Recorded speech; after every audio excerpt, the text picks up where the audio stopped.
하나 둘. 예. 할렐루야. 주님을 찬양합니다. 우리 주님의 은혜와 평강이 넘치기를 빕니다.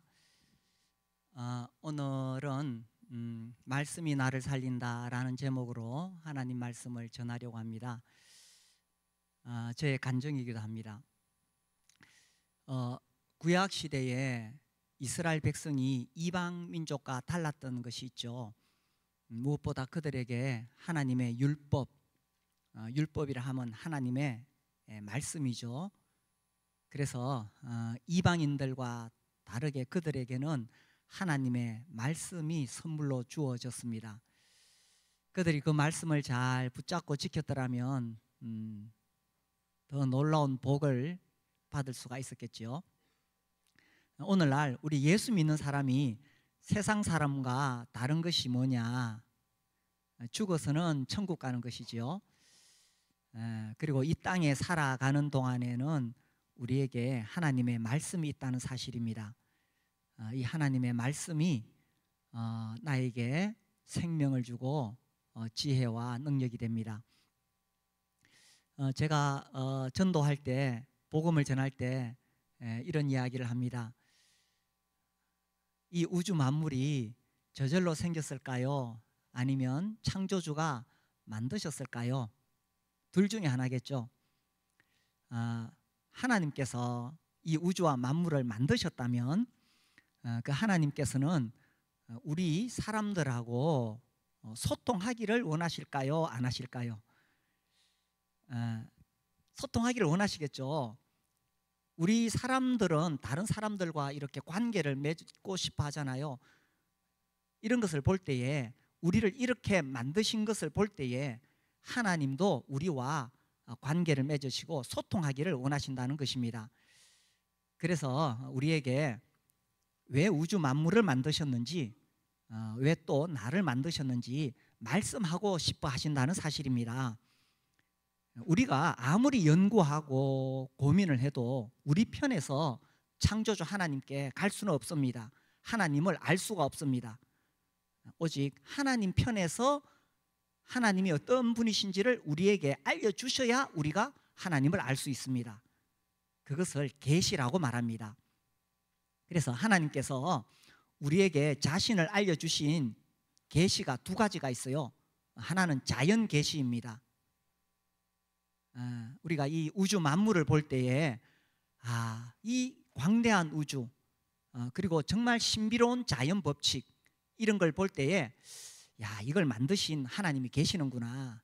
이게 저절로 생겼을 리는 없어. 참 묘하죠. 이 자연계의 여러 가지 법칙들을 보면 결코 이것이 저절로 만들어졌다고 말할 수가 없습니다. 그래서 저는 전도할 때 늘 많은 예 중에 특히 벌 이야기를 합니다. 들으셨죠? 벌춤. 이게 어떻게 저절로 생길 수가 있겠어요? 하나님의 작품입니다. 그래서 그 만드신 만물에 보이지 않는 하나님의 신성과 능력이 그 만드신 만물에 분명히 보여 알게 하나니 저희가 핑계치 못할지니라. 그래서 우리가 이 우주와 만물을 보면 하나님이 계시다 하는 것을 알 수가 있습니다. 이렇게 하나님께서는 이 우주 만물을 통해서 하나님의 살아계심을 보여주십니다. 이게 첫 번째 방법, 자연 계시라고 해요. 그런데 이것만으로는 우리가 하나님에 대해서 자세히 알 수가 없어요. 그래서 하나님께서 구체적으로 우리에게 하나님의 뜻을 알려주신 것이 있습니다. 특별 계시라고 하죠. 어떻게 해요? 성경을 통해서죠. 우리가 성경을 읽으면 하나님이 어떤 분이신지 알 수 있습니다. 이 우주와 만물을 만드신 목적을 알 수가 있습니다. 그래서 하나님께서 이 성경을 통해서 내가 너를 만들었다, 내가 너를 사랑한다, 내가 이런 목적으로 너를 만들었다 하고 이렇게 설명하고 계십니다. 저는 대학교 1학년 때 큰 갈등을 한 적이 있습니다. 정말 하나님이 살아계실까? 그런데 그걸 어떻게 알 수가 있을까? 그러면서 성경을 연구하기로 마음먹었어요. 그래서 이제 서점에 가서 그때는 자료가 별로 없었습니다. 지금은 굉장히 많은 자료가 있죠. 그렇지만 몇몇 책을 통해서 이 성경을 공부하는데 이 성경이 정말 놀라운 책이라는 사실을 깨닫게 되었습니다. 그래서 제가 전도할 때도 그런 이야기를 해요. 이 성경은 단순히 윤리 도덕책이 아니다. 이 성경 읽으면은 수천 년 전에 이렇게 툭툭 던져놨는데 지금 과학이 발달해서 보니까 그 툭툭 던져놓은 이야기들이 정말 현대 과학이 밝혀내는 그런 과학적인 사실이 적혀 있다는 사실입니다. 이 성경은 과학책은 아닌데 그런 과학들이 숨어 있어요. 그리고 성경은 무엇보다 예언서입니다. 하나님께서 이 역사가 어떻게 흘러갈지에 대해서 쭉 예언을 하셨는데 그 예언 그대로 역사가 이루어져 왔는가요? 그 강대한 나라들 바벨론, 페르시아, 하나님께서 어떻게 멸망할 것을 예견하셨는데, 말씀하셨는데 역사가 그대로 이루어진 거예요. 그래서 전도할 때 특히 많이 드는 예가 두로의 멸망입니다.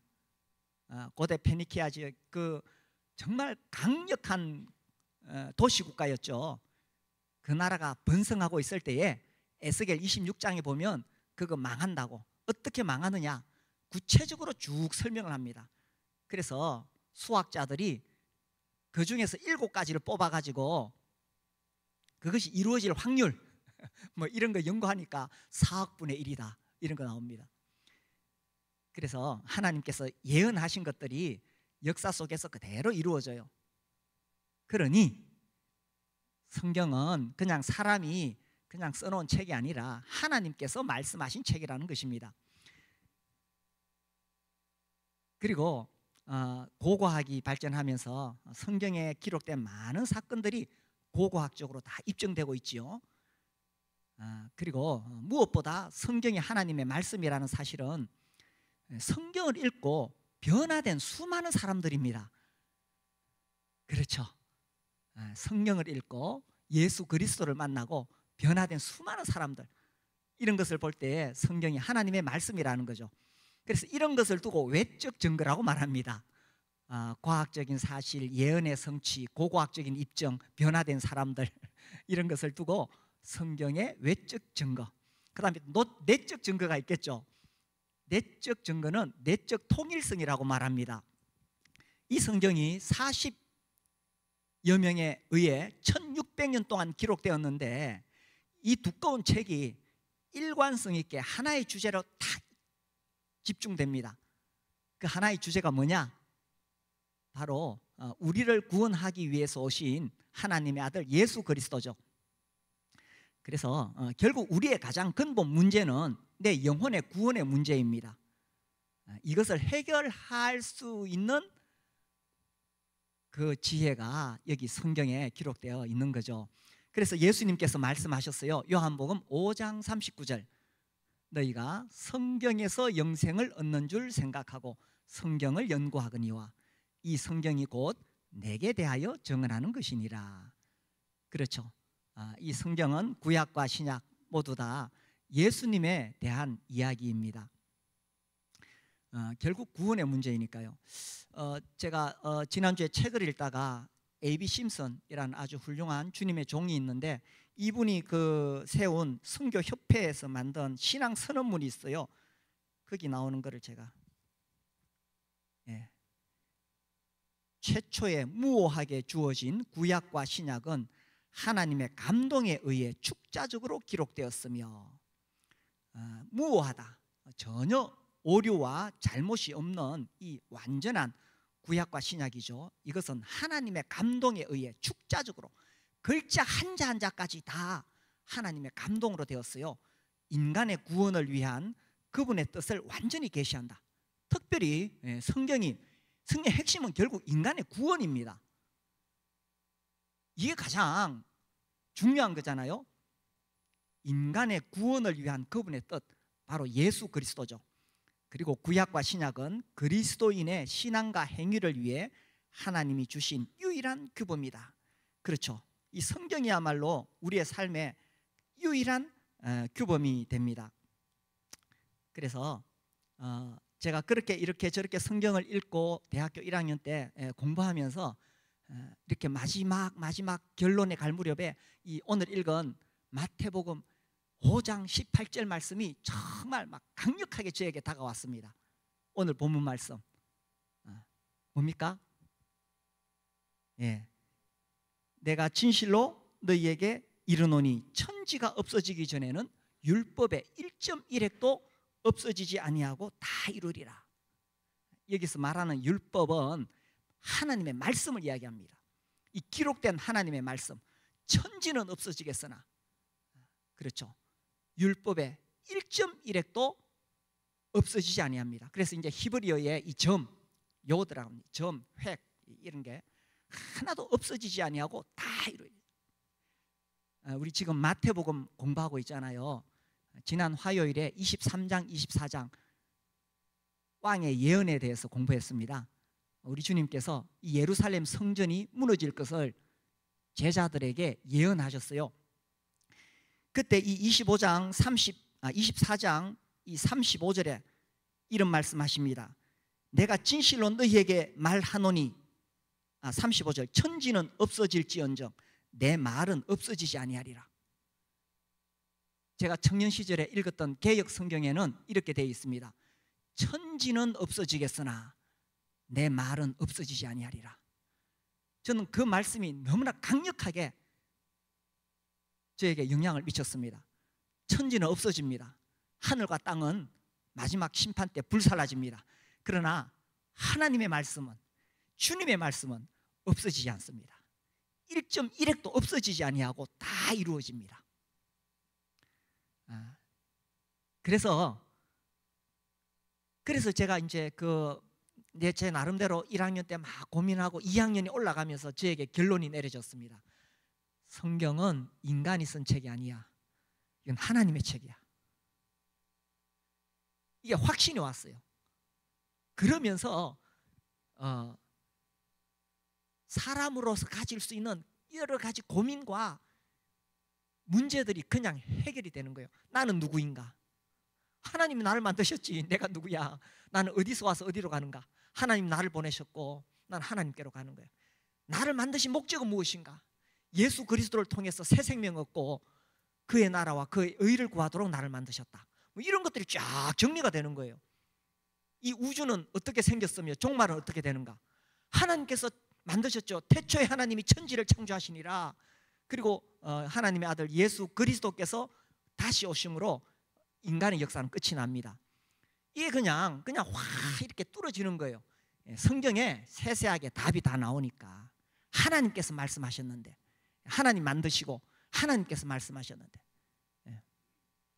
그래서 제가 깨달았습니다. 내가 죽어보지 않았지만 천국과 지옥은 있다. 왜? 성경은 하나님 말씀이니까. 성경에서 천국과 지옥을 분명히 말씀하시고 계시기 때문에, 최후의 심판이 있다. 하나님 말씀하셨기 때문에. 그리고 예수 그리스도는 참으로 하나님의 아들이시고 나의 구원자이시다. 그냥 이런 것들이 그냥 확 이렇게 그냥 해결이 되었어요. 너무 좋았어요. 대학교 2학년 올라가자마자 제 친구들에게 너 성경 읽어봤니? 성경 하나님 말씀이야. 그렇게 막 전하기 시작했습니다. 그리고 저도 계속 읽고 너무 재밌었어요. 세상의 어떤 책보다 성경이 너무 재밌었어요. 그리고 중요한 것은 이 성경이 단순히 기록된 활자에 불과한 것이 아니라는 것입니다. 이 성경은 지금도 살아있는 하나님의 말씀입니다. 이 말씀은 지금도 살아있다는 것입니다. 단순히 이 종이에 기록된 활자가 아니라는 거예요. 히브리서 4장 12절 말씀 볼까요? 히브리서 4장 12절 우리 같이 한번 읽어봅시다. 시작. 하나님의 말씀은 살아있고 활력이 있어 좌우의 날선 어떤 검보다도 예리하여 혼과 영과 및 관절과 골수를 찔러 쪼개기까지 하며 또 마음의 생각과 뜻을 판단하니. 보세요. 하나님의 말씀은 살아있고 활력이 있습니다. 겨울에 추워가지고 추워.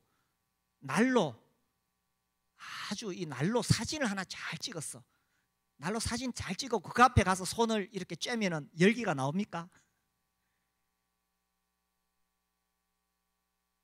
성경이 만약에 죽어 있는 이 활자에 불과하다면 이건 그냥 지나간 이야기에 불과한 거예요. 그런데 이 성경은 죽은 활자가 아닙니다. 12절 하나님의 말씀은 살아있고 지금도 살아있고 활력이 있어. 지금도 우리에게 생명을 주시는 거예요.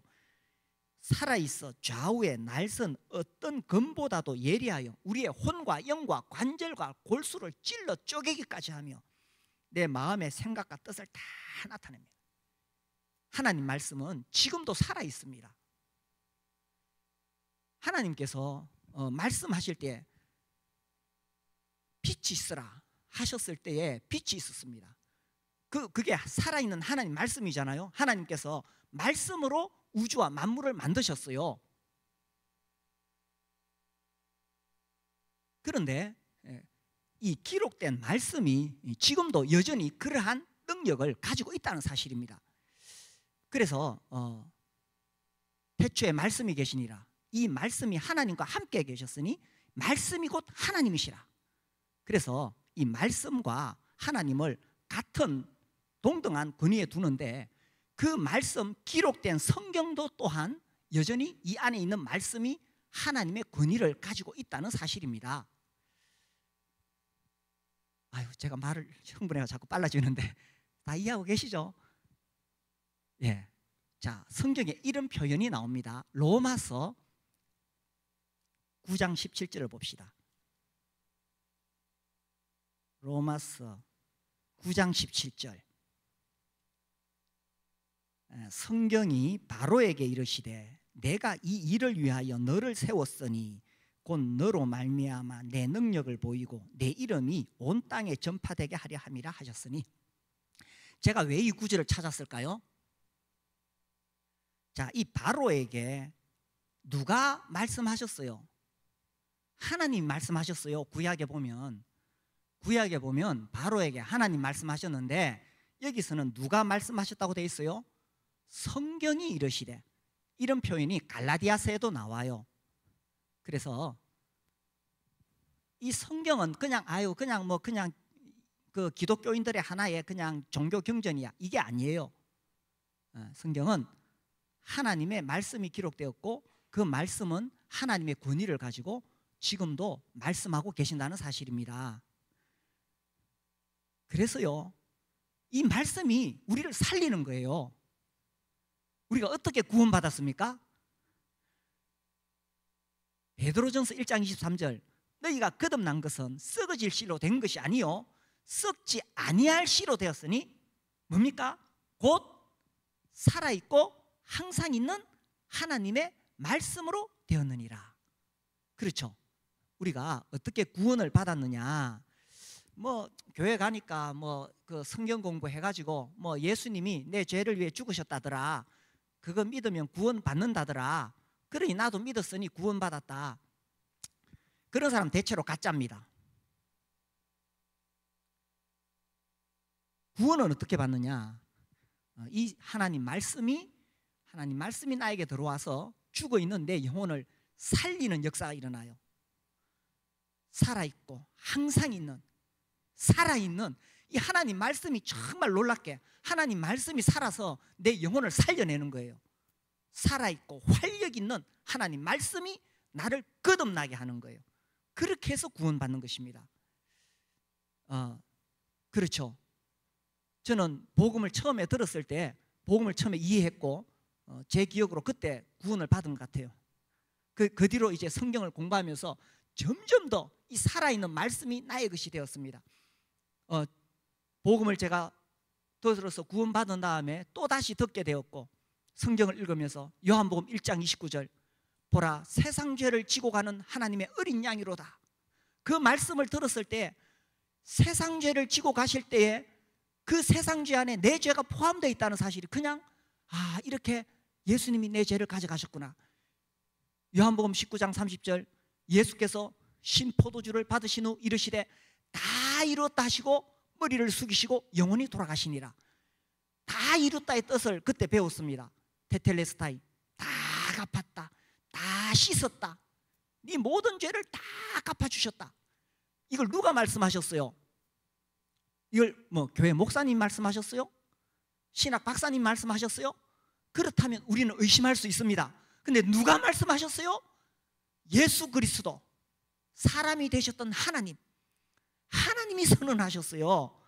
다 이뤘다, 네 모든 죄값을 내가 다 갚았다고. 그래서 우리가 안심할 수 있습니다.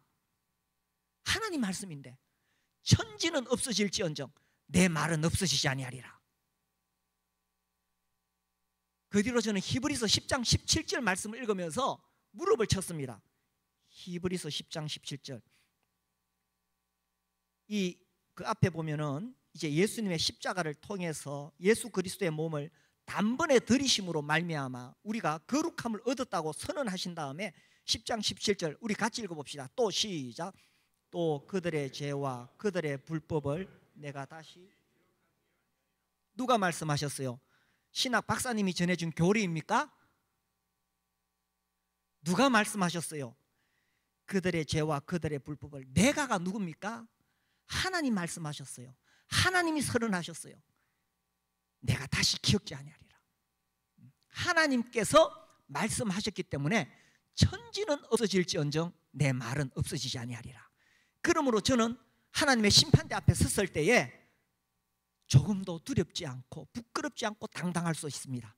하나님이 내 죄를 하나도 기억을 못 하시는데 뭐. 하나님이 말씀하셨기 때문에 이 말씀은 1.1핵도 떨어지지 아니하고 다 이루어집니다. 그래서요, 우리가 구원을 받는 것도 이 살아있는 하나님의 말씀을 통해서 구원을 받는 거예요. 저는 이렇게 이번에 이 말씀을 준비하면서 제가 살아온 걸 쭉 이렇게 되돌아볼 때에 정말 하나님 말씀이 나를 살렸어요. 제가 결혼했던 것이 기억이 나는데 처음에 결혼하고 너무 안 맞았어요. 어떻습니까? 결혼하신 분들, 결혼하니까 어떻게 잘 맞습니까? 아내가 마음에 드십니까? 남편이 잘 맞습니까? 아이고, 뭐 처음부터 잘 맞는 분이 계실지 모르겠는데 쉽지 않습니다. 특히 저같이 성질이 급한 사람 보셨죠? 막 말이 얼마나 빠릅니까? 이 토끼하고 거북이하고 같이 사는데 그러면 누가 더 답답한지 아세요? 급한 사람은 정말 힘듭니다. 너무너무 힘들어. 뿐만 아니라 안 맞는 게 너무 많았어요. 제가 헤어질 수 있으면 헤어지려고 생각했습니다. 아유, 죄송합니다. 제가 이런 사람입니다. 그런데 딱 걸리는 게 있어요. 마태복음 19장 말씀. 이게 딱 걸리는 거예요.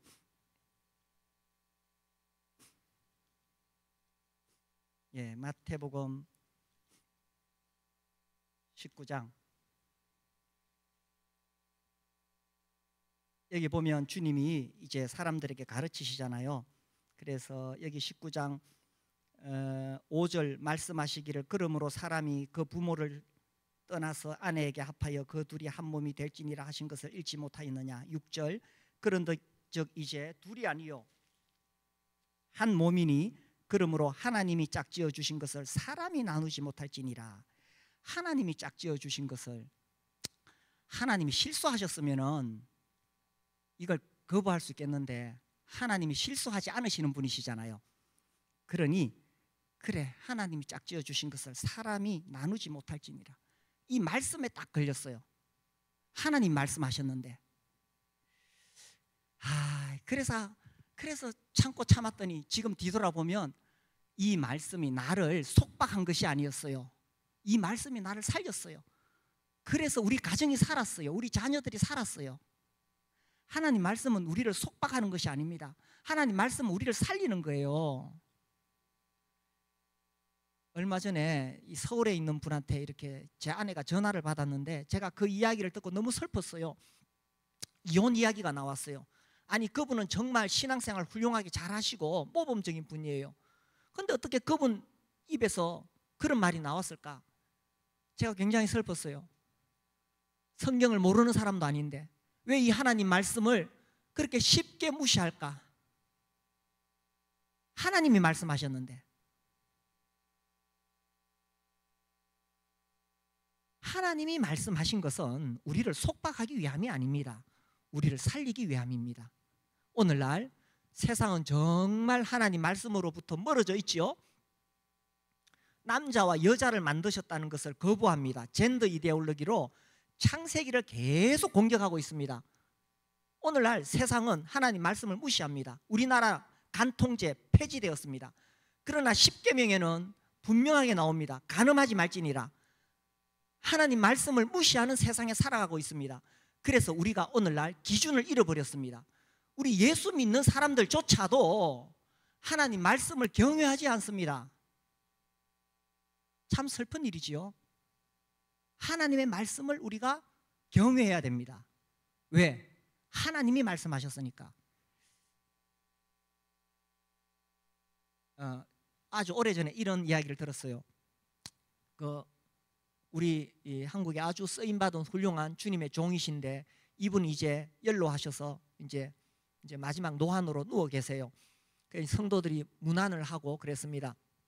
그래서 찬송도 부르고, 그래서 이제 한 형제님이 이제 누워 계신 그 노 성도님을 위해서 성경을 펴서 읽으려고 했어요. 그때 그분이 자기를 좀 침대에서 일으켜 달라고 했습니다. 아유, 불편하신데 왜요? 그분 대답이, 하나님의 말씀을 읽는데 내가 누워서 들을 수 없다.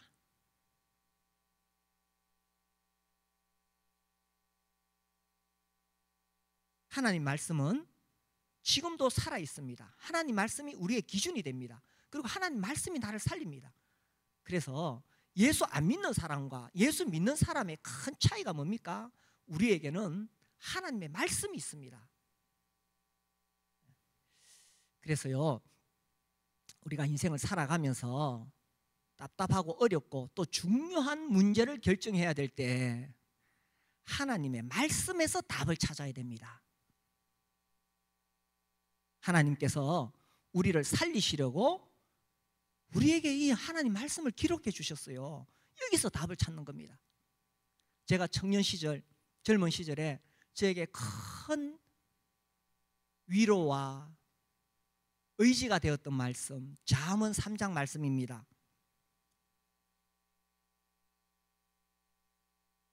잠언 3장, 우리 잘 아는 말씀 5절과 6절. 우리 여기 청년들, 우리 학생들, 청소년들, 이 말씀 한번 보세요. 자, 5절과 6절 우리 같이 읽어봅시다. 시작. 너는 마음을 다하여 여호와를 신뢰하고 내 명철을 의지하지 말라. 너는 범사의 그를 인정하라. 그리하면 네 길을 지도하시리라.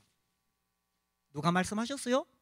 하나님께서 내 인생을 하나님께 맡기고 의지하면 하나님께서 인도하시고 책임져 주시겠다는 말씀입니다. 그래서 우리 학생들 영어도 공부하고 수학도 공부해야 돼요. 여러분의 미래를 준비해야 돼요. 그러나 더 중요한 것은 하나님 말씀을 붙잡고 하나님을 의지하는 겁니다. 우리 자녀들 둔, 어린 자녀들을 둔 우리 부모님들, 우리 자녀들 좋은 학원에 보내세요. 또 공부시키세요. 그런데 더 중요한 것이 있어요. 이거 놓치고 아무리 좋은 학원 보내서 아무리 좋은 대학 보내도 나중에 다 놓칩니다. 하나님 말씀을 경외하도록, 하나님 말씀을 붙잡도록 어렸을 때부터, 뱃속에서부터 그렇게 가르쳐야 됩니다. 그래서 하나님 말씀 붙잡고 살면 아무리 험한 세상, 아무리 시련이 있어도 우리 자녀들 다 잘 살아갑니다. 요즘 대한민국에서 젊은이들에게 주는 메시지가 대부분 부정적입니다.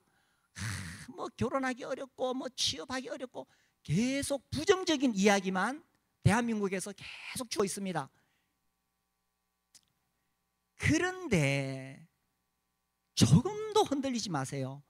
우리에게는 하나님 말씀이 있습니다. 하나님께서 내 인생을 붙잡고 계십니다. 그래서 하나님이 내 인생을 붙잡고 계시는 것이지, 하잖아요. 우리 뭐 세상은 흙수저, 금수저 나누지만 우리는 무슨 수저라고요? 신수저예요. 우리 청소년들, 하나님께서 내 인생을 붙잡고 계시기 때문에 하나님 말씀 붙잡고 살아가는 거예요.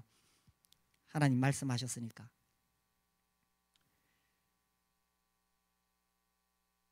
그리고 사실 뭐 사는 게 쉽지 않습니다. 먹고 사는 문제가 쉽지 않습니다. 그러나 우리에게 늘 강력한 도전을 주는 말씀이 있죠. 마태복음 6장을 봅시다. 마태복음 6장. 여기 보면 공중나는 새를 보라, 들에 핀 백합화를 보라 말씀하시죠. 공중나는 새가 곡식 모아 창고에 들이지 않지만 하나님께서 다 먹이신다. 내일 아궁이에 던져지는 저 백합화도 하나님께서 입히신다. 그래서 31절, 그러므로 염려하여 이르기를 무엇을 먹을까 무엇을 마실까 무엇을 입을까 하지 말라. 이는 다 이방인들이 구하는 것이라. 너희 하늘 아버지께서 이 모든 것이 너희에게 있어야 할 줄 아시느니라. 그러면 우리는 어떻게 사느냐? 33절 같이 읽읍시다. 시작. 그런즉 너희는 먼저 그의 나라와 그의 의를 구하라. 그리하면 이 모든 것을 너희에게 더하시리라. 이것이 하나님 말씀입니다. 너희는 먼저 그의 나라와 그의 의를 구하라. 그리하면 이 모든 것을 너희에게 더하시리라. 제가 다니던 직장을 그만두고 이제 목회를 해야 되겠다, 전심사역 해야겠다. 그때도 저는 이 말씀 믿었습니다.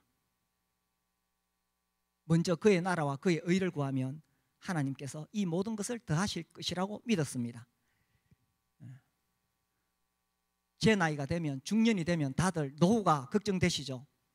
저는 든든한 노후연금 들어놨습니다. 마태복음 6장 33절 말씀.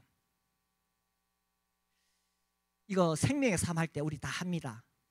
우선순위를 분명히 해라. 먹고 사는 문제 그 자꾸 매이면 평생 염려하다가 끝이 난다. 그러나 우선순위를 분명히 해라. 그러면 염려에서 벗어나고 정말 하나님 섬기는 풍성한 인생을 살 수 있다라는 것입니다. 그런데 이렇게 생각하는 거예요. 사람들이 내가 돈 좀 많이 벌어가지고 좀 여유 생기면 그때는 내가 교회도 잘 섬기고 하나님도 섬길게요. 그래 말하는 사람 봤는데 제가 보니까 평생 그래 못하더라고. 평생 먹고 사는 문제 그 인생 에너지 다 쓰고 늙어가더라고요. 평생 여유가 없어. 평생 먹고 사는 거 위해서 살다가 끝이 나. 반면에 우선순위를 분명히 하고 먼저 그 나라와 그 의를 구하는 사람, 때로 사업이 어려워서 너무 힘들어 보일 때도 있어요. 그렇지만 하나님께서 필요한 거 채워주시고 그 과정을 통해서 그분을 더 훌륭한 주님의 종으로 만들어 가세요.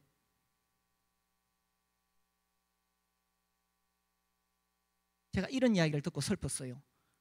그래도 뭐 교회 생활 좀 멋있게 하려면은 그래도 좀 돈도 많고 좀 이래 해야 교회 가서도 이렇게 쫙 이렇게 막 좀 멋있게 생활할 수 있지 않느냐.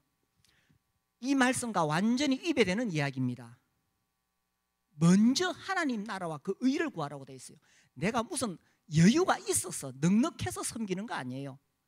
먼저 우선순위를 정하라는 것입니다. 그러면 하나님께서 필요한 것들을 채워주신다는 말씀입니다. 이것이 기록된 활자에 불과한 겁니까? 아니면 살아계신 하나님의 말씀입니까? 지금도 살아있어서 우리의 삶에 영향을 주는 말씀입니까? 누가 이렇게 말씀하셨어요? 신학 박사가 교리적으로 만들어낸 이야기입니까? 하나님께서 말씀하셨습니다. 천지는 없어질지언정 내 말은 없어지지 아니하리라. 내가 진실로 너희에게 이르노니 천지가 없어지기 전에는 율법의 1.1획도 떨어지지 아니하고 다 이루리라. 하나님 말씀하신 거예요. 살다 보면 인생에 시련이 있습니다. 뭐 살다 보면 다 어려울 때 있죠. 저는 그때 시편을 읽었습니다. 시편이 저를 살렸습니다. 어렵고 힘들 때에 시편 말씀 읽으세요. 그 말씀이 살아서 내 영혼을 소생케 합니다.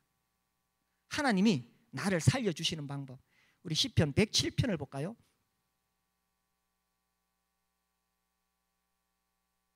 시편 107편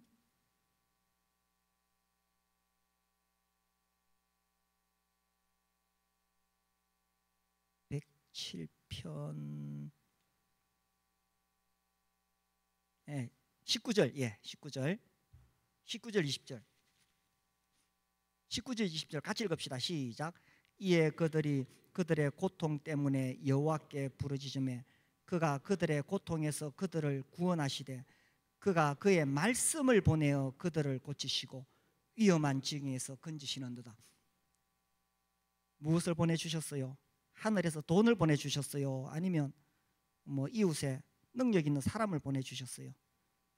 20절에 보니까 그가 그의 말씀을 보내어 위험에서 고쳐주시는 거예요.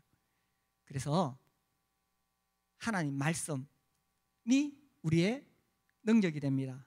그래서 하나님 말씀 읽을 때에, 특별히 시련 가운데 있을 때에 그 말씀이 나에게 지혜를 주시고 위로를 주시고 능력이 됩니다.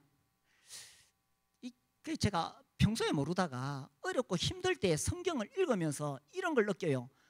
성경을 기록한 대부분의 사람들이 다 시련 가운데 있어요. 이 성경의 대부분이 정말 고난 가운데 있는 사람들이 기록했습니다. 물론 그렇다고 해서 그 사람의 메시지는 아니죠. 하나님께서 그 사람을 감동시키셔서 하나님 말씀을 기록하게 하셨는 거예요. 그래서 특별히 어려운 일 당할 때에 하나님 말씀이 나에게 지혜가 되고 위로가 되고 평안을 주고 힘을 주십니다. 하나님 말씀이죠. 그래서 우리가 하나님 말씀을 더 가까이 하고 하나님 말씀 듣기를 즐겨하고 하나님 말씀을 연구하고 묵상하고 순종하는 삶, 이것이 예수 안 믿는 사람과 다른 거예요. 우리는 하나님의 말씀을 통해서 능력을 얻기 때문에 그들과 다른 정말 이 안에 놀라운 생명을 가지고 살아갈 수 있습니다. 다 험한 세상, 거친 세상, 온갖 시련이 몰려올지라도 믿는 사람과 안 믿는 사람의 차이가 뭐냐? 내공이 다른 거예요. 내공이. 우리 교회는 계속 하나님 말씀 들을 수 있도록 기회를 제공합니다. 주일 오전과 오후 수요 집회에서, 화요일 성경 공부, 봄학기, 가을학기, 그리고 7월 달부터 제가 또 하려고 합니다. 매일 5분 메시지, 5분 말씀 들을 수 있도록 7월 달부터 준비하고 있습니다. 기대하세요. 그래서 하나님 말씀으로 하루를 시작하고 어려울 때 하나님 말씀 붙잡고 자기 전에 하나님 말씀 묵상하고 우리 하나님 말씀이 나를 살리는 것을 경험하는 우리 모두가 되시기를 바랍니다. 기도하겠습니다.